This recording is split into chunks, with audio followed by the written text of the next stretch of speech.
Hello दोस्तों। तो आज की वीडियो में पढ़ेंगे यार फलन के बारे में। फलन, पहले इसकी परिभाषा पढ़ेंगे, फिर इसको उदाहरणों से समझेंगे, फिर फलन के प्रकार पढ़ने हैं। इसके 4 प्रकार है: एक एकी, बहु एकी, आच्छादक और अंतःक्षेप। ये चारों के बारे में पढ़ेंगे और उसके बाद जो इसका मोस्ट इम्पोर्टेंट है, इसको कैसे सिद्ध करना है इनको, वो करेंगे। तो इस वीडियो में यही सब कुछ होगा। तो अब मैं इसको मिटो दूं और शुरू करूं इसकी परिभाषा से।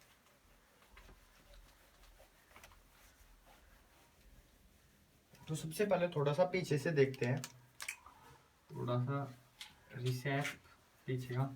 हमने क्या पढ़ा अभी तक कि एक समुच्चय होता है, समुच्चय के बारे में पढ़ा कुछ इस तरीके से बी सी, फिर उनका एक कार्त्य गुणन होता है क्रॉस बी बराबर एक ए। ये अब तक हम लोग पढ़ चुके हैं सब कुछ, एक बी डॉट 4D तक।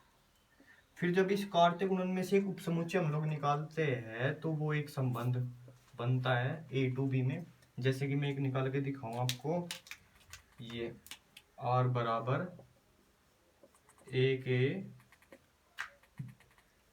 एक बी दो सी, वो सब कुछ इसके ए क्रॉस बी में मिलेगा, ये भी आपको, और 3D। ठीक है, ये एक संबंध है। तो अब तक हमने यही पढ़ा था, बिल्कुल बिल्कुल। अब मैंने आपको पीछे का बता दिया, अब थोड़ा सा आगे चलते हैं। इसको मिटा दो, इसको मिटा दो। देखो, इस आर को रहने दो। अगर मैं इसके अवयवों को इस प्रकार लिखूं इसको कि ये ए, 1 2 3 4, ये हो गया B, A B C D. तो इसमें क्या है, एक का संबंध है ए के साथ, एक का संबंध ए के साथ, एक का ही संबंध है बी के साथ, दो का संबंध है सी के साथ, और 3 का संबंध है डी के साथ। अब ये एक रिलेशन है, ए टू बी में एक रिलेशन है। इसमें इसके जो अवयव है ए के, इनको बोलते हैं हम लोग प्रांत। प्रांत बी के अवयवों को बोलते हैं सहप्रांत। सहप्रांत। और वे अवयव जो किसी न किसी के प्रतिबिंब होते हैं, जैसे कि इसमें सब के सब किसी के न किसी के साथ संबंधित होते हैं, तो उनको बोलते हैं हम लोग परिसर। इसमें जो सहप्रांत है वही इसका परिसर है, लेकिन परिसर जो होता है वो उपसमुच्चय होता है सहप्रांत का। बात आप याद रखिएगा। और प्रांत में वे अवयव आते हैं जो जिनका कोई ना कोई संबंध होता है। जैसे कि 4 का कोई संबंध है तो 4 प्रांत में रहेगा, प्रांत केवल 1 2 3 है। ठीक है,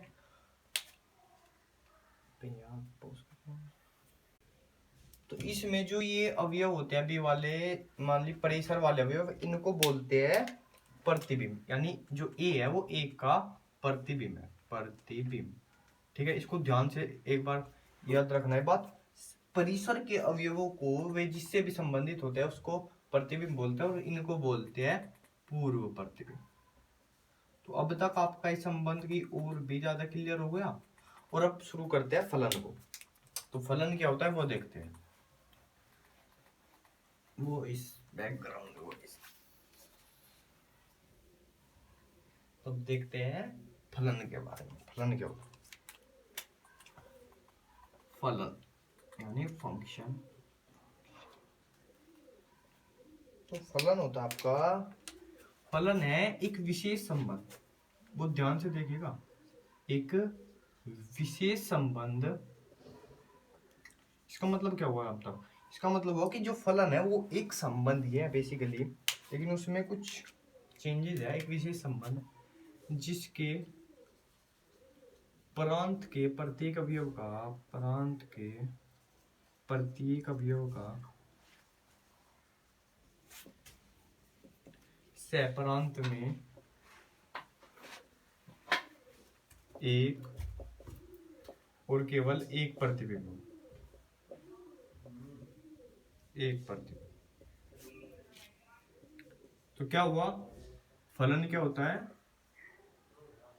देखो एक बार और देखो, एक विशेष संबंध, यानी जो फलन है हमारा फंक्शन है वो एक विशेष संबंध है जिसके प्रांत के, प्रांत क्या होता है अभी बताया था, एक के वे अवयव जिनका किसी न किसी के साथ संबंध होता है। प्रांत के प्रत्येक अवयव का, यानी हर एक अवयव का, हर एक अवयव, कोई भी बचना दीजिए, सहप्रांत में एक, यानी सहप्रांत में एक प्रतिबिंब हो और केवल एक ही प्रतिबिंब हो। ठीक है, तो क्या होता है फंक्शन, एक ऐसा विशेष संबंध जिसके प्रांत के प्रत्येक अवयव का सह में एक और केवल एक प्रतिबिंब। मुझे पता है अब तक ज्यादा अच्छा आपको समझ में नहीं है, लेकिन अब आ जाएगा। एग्जाम्पल लेके चलते हैं ना, एग्जाम्पल से समझ में आएगा आपको। ये ए, ये बी, ये 1 2 3 4, ये ए बी सी डी। होना क्या चाहिए, प्रांत के प्रत्येक अवयव का, प्रांत के प्रत्येक अवयव का, जैसे ए का ए, 2 का बी, 3 का डी, 4 का सी, प्रत्येक अवयव का सहप्रांत में एक प्रतिबिंब हो और केवल एक ही प्रतिबिंब हो। वो मैंने पिछली बार आपको बताया ना 2 मिनट पहले कि वही अवयव होते हैं प्रांत में जिनका संबंध होता है। बेसिकली प्रांत के प्रत्येक अवयव का संबंध फलन में होना चाहिए, लेकिन जो संबंध में होता है ना, संबंध में अगर आपका कोई रह भी जाए, ये सबके सब हट जाए, तब भी वो संबंध होता है, उसको बोलते हैं रिक्त संबंध। तो संबंध में कोई रूल नहीं होता, लेकिन फलन में रूल होता है। क्या रूल होता है, देखो, प्रांत के प्रत्येक अवयव का, इसका इसके साथ हो जाए, इसका इसके साथ, इसका इसके, कोई फर्क नहीं पड़ता, प्रत्येक अवयव का सहप्रांत में एक प्रतिबिंब हो और केवल एक ही प्रतिबिंब हो। अगर मैं इस एक का ही संबंध ऐसे करवा दूं कि जैसे कि संबंध में हो जाता है एक ए एक बी, ऐसे ही एक ए बी कर दूं, एक बी तो हो ही रहा, एक ए बी कर दूं, तो ये संबंध तो हमारा, लेकिन फलन है, क्योंकि इसके दो प्रतिबिंब है और हमने कहा है एक और केवल एक प्रतिबिंब। दो प्रतिबिंब होते ही संबंध कैंसिल। अगर मैं इसको मिटा दूं कि भाई ठीक है, लो मैं इसको मिटा दो एक, तो अब बताओ, और इसको मिटा दो, तो ये इसका तो एक ही संबंध है, लेकिन इसका कोई नहीं है, प्रत्येक अवयव का। देखो, प्रत्येक अवयव का यानी हर एक अवयव का कोई ना कोई संबंध होना चाहिए। ऐसा कोई अवयव ना बचे जिसका कोई संबंध यानी कोई प्रतिबिंब ना हो, ऐसा कोई अवयव नहीं बचना चाहिए। तो फलन आपके समझ में आया। एक और एग्जांपल लेते हैं और अच्छा समझ में आएगा, उसके बाद चलेंगे फलन के प्रकार के बारे में। इस एग्जाम्पल से आपको फलन बहुत ही अच्छे से क्लियर हो जाएगा शायद। देखो, मैं मानता हूं कि एफ एक्स बराबर है 2x, एफ एक्स बराबर है 2x और एफ एन टू एन में फलन है। एन टू एन का मतलब क्या है, नहीं पता चला, कोई बात नहीं। एफ एन टू एन का मतलब है कि जो ए के अवयव होंगे वो भी एन से होंगे, यानी इधर भी एन होगा और इधर भी एन होगा। एन क्या होता है, बेसिकली एन होता है प्राकृतिक संख्या होगा, समझ। प्राकृतिक संख्या देखो 1 2 3 4 5 6 7 8, ये होता है यहाँ पर x का मान, ये है x का मान, और ये इधर होता है जो भी fx का मान। सब fx का मान नहीं होते, परिसर के अवयव fx का मान होता है। जैसे कि इधर n में भी क्या आएगा, इधर भी आएगा 1 2 3 4 5 6 7 8 9 में, ये ऐसे चलते रहेंगे। मैंने इस बारे में ज्यादा छोटे लिखे है, उसका पता भी आपको चलेगा। 9 10 11 12 13 14 तक हुए, तो 8 हम लोग मिटा देते। देखो, अब एफ एक्स का मान है 2x, यानी अगर मैं एफ एक की जगह रखूं तो एफ एक का मान कितना होना चाहिए, 2 एकम 2, यानी एक का संबंध होगा 2 के साथ, दुगने के साथ, 2 का संबंध 4 के साथ, 3 का संबंध 6 के साथ, 4 का संबंध 8 के साथ, 5 का संबंध 10 के साथ, 6 का संबंध 12 के साथ, 7 का संबंध 14 के साथ। तो इसका मतलब ये है कि हमारा, हमको पता है कि n का कोई भी अवयव ऐसे नहीं बचेगा, इधर बचेंगे, कोई बात नहीं। जो इसका मतलब अब जो हमारा प्रांत है वो तो ये है n, हमारा प्रांत क्या है n, यानी 1 2 3 4 सह प्रांत ये है। और परिसर है हमारा, परिसर हमारा 2 4 6 8 10, ये इस प्रकार टोटल, ये हमारा परिसर, ये आते हैं हमारे परिसर में। तो एक बात याद रखना, मैंने बताई थी परिसर हमेशा उपसमुच्चय होता है सहप्रांत का, यानी परिसर जो है वो भी हमारे सहप्रांत से ही निकला हुआ है। और जो परिसर के अवयवों का मान होता है वही एफ एक्स का मान होता है। देखो, एफ एक का मान क्या है, एफ एक का मान कितना है 2, क्योंकि एफ एक्स बराबर 2x, तो एफ एक बराबर 2, तो 2 4 6, ये सब परिसर के अवयव जो होते हैं वही एफ एक्स के हमारे मान होते हैं, और जो प्रांत के अवयव होते हैं वो हमारे एक्स के मान होते हैं। तो अब आपके फलन बिल्कुल समझ में आ गया होगा, मैं एक्सपेक्ट आपसे कर सकता हूँ। अब पढ़ते हैं फलन के प्रकार के बारे में, ठीक है, ये आपका एग्जांपल हो गया। अब पढ़ते हैं फलन के प्रकार के बारे में। इसको जल्दी से मिटो दो, ये वीडियो स्पीड नहीं किया मैं, इतनी जल्दी से मिटो रहा हूँ, ठीक है। फलन के प्रकार, फलन के प्रकार देखते हैं। सबसे पहला फलन होता है एक एकी। एक एकी, एक एकी का मतलब क्या होता है, एक एकी।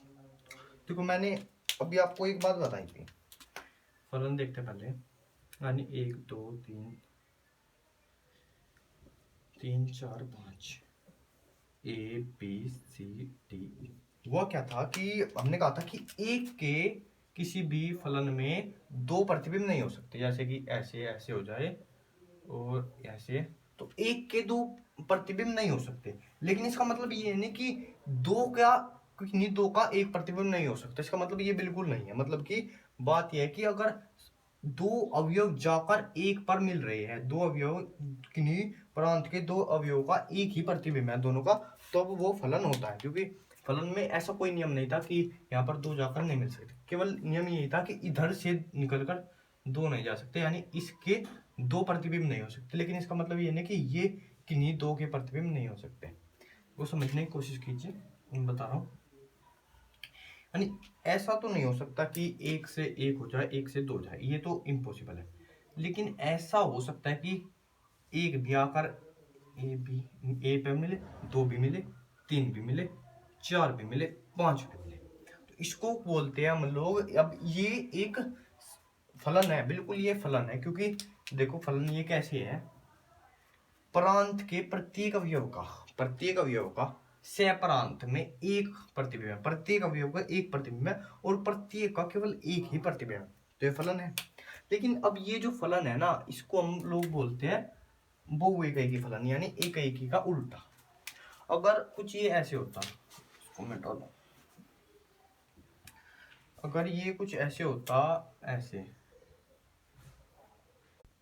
तो एकाएकी होने के लिए यार हर एक का अलग अलग के साथ संबंध होना चाहिए। लेकिन यानी ऐसा नहीं होना चाहिए कि जैसे हमने कर दिया था ना कि 5 के 5 जाकर एक से मिल जाए, नहीं ऐसा नहीं होना चाहिए। एकाएकी होने के लिए हर एक प्रांत के हर एक प्रांत के हर एक अवयव का अद्वितीय प्रतिबिंब होना चाहिए। यानी अगर किसी का प्रतिबिंब है तो वो किसी और का नहीं है, फिर कोई और का ये प्रतिबिंब नहीं है। हर एक प्रतिबिंब का एक अद्वितीय पूर्व प्रतिबिंब होना चाहिए। मैंने पिछली बार उल्टा बताया, हर एक प्रतिबिंब का एक अद्वितीय पूर्व प्रतिबिंब होना चाहिए, यानी सबके अलग अलग प्रतिबिंब होने चाहिए, तो वो उसको बोलते हैं हम लोग एकाएकी फलन। और अगर ऐसा नहीं होता तो उसको बोल देते हैं बहुएकाकी। एकाएकी फलन, एकाएकी और बहुएकाकी एक दूसरे के उल्टे होते हैं। इसी प्रकार आच्छादक और अंत्यक्षेपी भी होते हैं। एक बार और से समझते हैं एकाएकी को एक बार फिर से समझते हैं। यानी हर एक अवयव का एक अलग प्रतिबिंब होना चाहिए किसी भी प्रतिबिंब के, यानी सिंपल भाषा में बोलो कि सब एक अपने एक से ही मिलने चाहिए, किसी के भी दो से नहीं मिलना चाहिए, ठीक है। ये होता है हमारा एकाएकी फलन। जैसे कि हमने वो एग्जांपल लिया था f(x = 2x), वो एक एकाएकी फलन का ही उदाहरण था n/n में। देखते हैं कैसे था, एक बार फिर से उसको देखते हैं। उसमें क्या था, 1 2 3 4, अगर इधर थे तो मैं इधर सीधा परिसर के अवयव लिख देता हूँ, 2 4 6 8, ये सीधे मैंने परिसर के उसके अवयव लिख दिए। n/n था वैसे फलन, वो ऐसे यहाँ पर 1 3 5 7 भी ऐसे प्रांत में, लेकिन वो मैं भी नहीं लिख रहा। 1 का संबंध 2 से, 2 का 4 से, 3 का 6 से, 4 का 8। यहाँ पर जितने भी अवयव आते जाते हैं उनके अलग अलग होते जाते हैं, 5 का 10 से, 6 का 12 से। ऐसा तो नहीं था कि 4 का 6 से हो जाए या 2 का 8 से हो जाए, नहीं हो सकता ना। तो वो हमारा एकाएकी फलन का उदाहरण था। अब पढ़ते हैं आच्छादक फलन। आच्छादक, इसकी बिल्कुल एक सिंपल सी बात बताऊंगा मैं आपको, एकाएकी मिट जाए भाई। अब आते हैं आच्छादक पर। आच्छादक, आच्छादक क्या होता है? आच्छादक यानी ए टू बी, वही बात, ए बी। पहले हिंदी भाषा में बताऊं, अगर परिसर बराबर हो सहप्रांत, क्या जो हमारा परिसर हो वो सहप्रांत के बराबर हो, तो हमारा जो फलन है वो आच्छादक फलन होता है। क्या परिसर क्या होता है? बेसिकली परिसर होता है सहप्रांत का उपसमुच्चय। लेकिन अगर वो सहप्रांत खुद ही अपना उपसमुच्चय और वो ही खुद परिसर है, या सिंपल में कि परिसर बराबर है सहप्रांत के, परिसर और सहप्रांत दोनों एक ही है, तो इस स्थिति में उस फलन को बोलते हैं हम लोग आच्छादक फलन, ठीक है। अब कैसे, देखो जैसे कि पिछले उसमें देखे हम लोग कि f(x) हमने क्या लिखा था, f(x = 2x) था, तो इधर 1 2 3 4 5, इधर 2 4 6 8, 2 4 6 8 10, ये तो इसके अवयव में आ गए थे fx बराबर 2x के, लेकिन कुछ रह भी तो गए थे, यानी कि इधर भी 1 भी है, इधर 3 भी है, इधर 5 भी है, इधर 7 भी है, इधर 9 भी है ना, वो n2n में तो है ना, वो n2n में इधर भी तो n ही लिखा जाएगा। तो इस प्रकार से फलन को जिसमें, तो भाई उस प्रकार के फलन को बोलते हैं अंतःछेपी। देखो भाई यार बैकग्राउंड में बहुत ही नॉइज होते हैं, मुझे पता है, I am sorry for that, लेकिन यार क्या करें, अभी तक माइक नहीं मिल रहा भाई, सब लॉकडाउन में सब सौदा बंद हो रहा है। जैसे ही लॉकडाउन खत्म होगा मैं माइक ले लूंगा, उसकी बैकग्राउंड की वॉइस की प्रॉब्लम खत्म हो जाएगी, सॉरी फॉर दैट। अब पढ़ दो यार। देखो अंतःछेपी क्या होता है, जिसमें सहप्रांत के अवयव बच जाते हैं और परिसर जो है, परिसर बराबर नहीं है सहप्रांत के। अगर परिसर बराबर नहीं है सहप्रांत के, सीधी सी बात है, तो वो होता है अंतःछेपी। और अगर परिसर बराबर है सहप्रांत के, शायद ये बात आपको कम ही लोग बताएंगे, बढ़िया सब बच्चे हो गए यार, ऐसा नहीं है। परिसर बराबर हो सहप्रांत के तो वो होता है आच्छादक फलन। जैसे कि देखो मगर कोई आच्छादक फलन का उदाहरण, जैसे कि अगर मैं ले दूं fx बराबर 2x में और 2r में लेता, fx बराबर 2x था जो, fx बराबर 2x वो मैं लेता r2r में, r2r, तो क्या होता देख तो लो पहले, हाँ शायद हो जाए, देखते हैं, एक सेकंड रुको।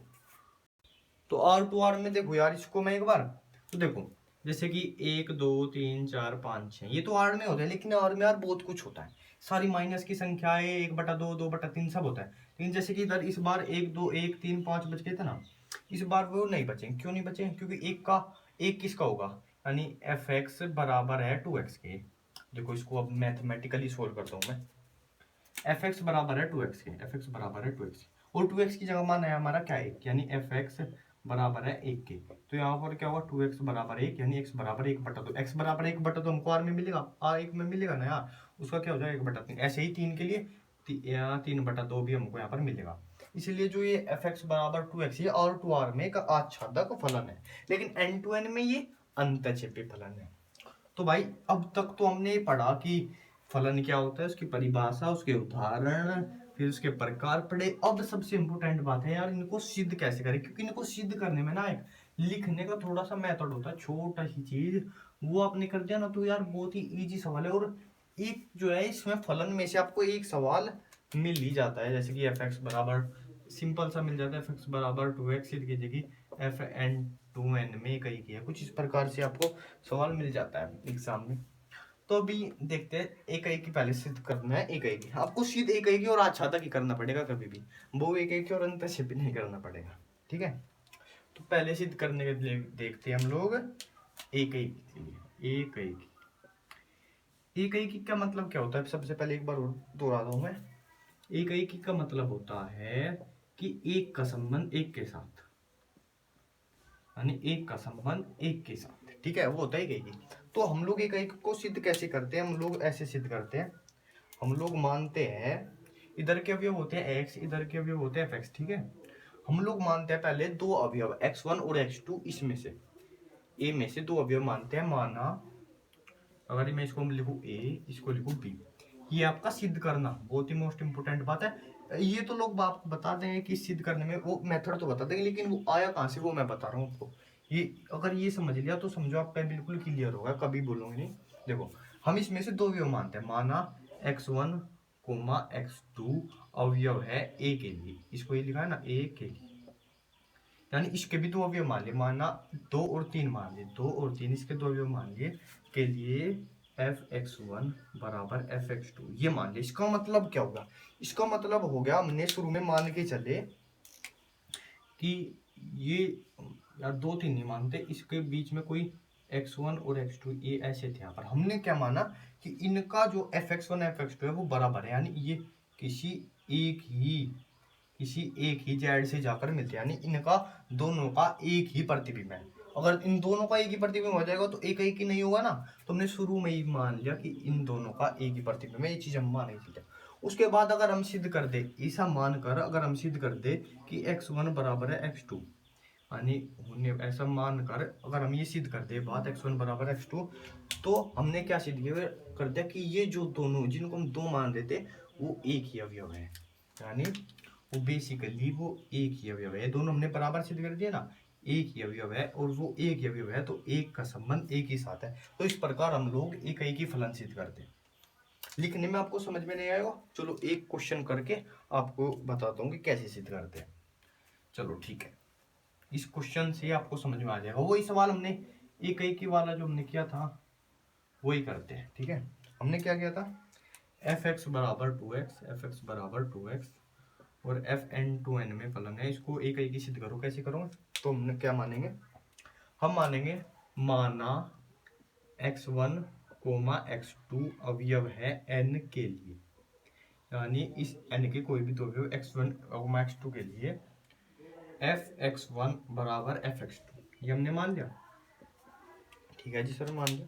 उसके बाद क्या करेंगे, अब अगर एफ एक्स बराबर 2x है तो एफ x1 क्या होगा, 2x1 बराबर एफ x2 2x2, इससे कट गया, क्या होगा x1 बराबर x2, और अगर ये आ गया तो अतः फलन एक ही है। बस इतना करना है, ये मानना है और ये सिद्ध करना है, अतः फलन एक ही है, एक ही है। ठीक है, अब एक ही सिद्ध करना आपको आ गया होगा। और अब देखते हैं आच्छादक को सिद्ध करना, बस आपको ये दो ही करना है। और इस चीज को अब मान लीजिए आप एक्सरसाइज 1.2 आपकी मुट्ठी में हो जाएगी। यार बैकग्राउंड नॉइज के लिए फिर से सॉरी चाहता हूँ, 1 मिनट पॉज कर दूं मैं, बहुत आवाज यार बैकग्राउंड आवाज के लिए एक बार फिर से सॉरी। तो फलन के प्रकार में अब हमको सिद्ध करना है आच्छादक फलन को कैसे सिद्ध करें, आच्छादक फलन। तो देखो इसका भी एक छोटा सा स्टेप है उसकी तरह आच्छादक फलन, या तो आप सिद्ध कर दो, इसमें सिंपली सी दिखा दो कि परिसर बराबर है सहप्रांतीय, या तो आप ये चीज दिखा दो, ये चीज दिखाते ही सिद्ध हो जाएगा, क्योंकि परिसर बराबर है सहप्रांत का फलन आच्छादक है, ये बात दिखा दो ये सिद्ध हो जाएगा। और अगर दूसरा एक तरीका है, क्या है आप लोग मानोगे इसमें, जो हमारा एफ एक्स है, एफ एक्स को किसी भी अवयव y के बराबर मानते हैं हम लोग, और फिर हम लोग x का मान निकालते हैं, यहाँ पर सिद्ध करते हैं हम लोग, फिर x बराबर आ जाता है हमारा कोई भी जी वाई, और फिर हम सिद्ध करते हैं कि ओवरऑल y अवयव है जो भी हमको दिया है, मान लिया a टू बी हमारा फलन है, a के लिए overall y a to B है तो ओवरऑल y अवयव है b के लिए, ये जो y होता है वो अवयव हम लोग मानते हैं b से। अभी आपके समझ में नहीं आएगा, जैसे मैं करवाऊंगा तो समझ में आएगा। ओवरऑल y अवयव है b के लिए, x अवयव है a का, ये बात हम सिद्ध करते हैं। यानी y के जितने भी अवयव हो सकते हैं उन सब का x में कोई ना कोई पूर्व प्रतिबिंब है, यानी y का कोई भी अवयव बचेगा नहीं। आच्छादक में क्या होता है, बच जाते हैं ना, कि परिसर बराबर नहीं होता, तो अतः फलन आच्छादक है। अब इस क्वेश्चन को मैं आपको करवाता हूँ उससे, मतलब इसी चीज को समझाता हूँ एक क्वेश्चन के माध्यम से। तो देखो हमारा वही पुराना वाला सवाल, एफ एक्स बराबर 2x आर टू आर में देखो रहेंगे क्या, एफ एक्स बराबर मानेंगे मेरे भाई y के, यहाँ पर वो इसका मान टेकेंगे 2x बराबर y और x बराबर y बाई 2, वो मैं जी वाई कह रहा था ना, वो यही है।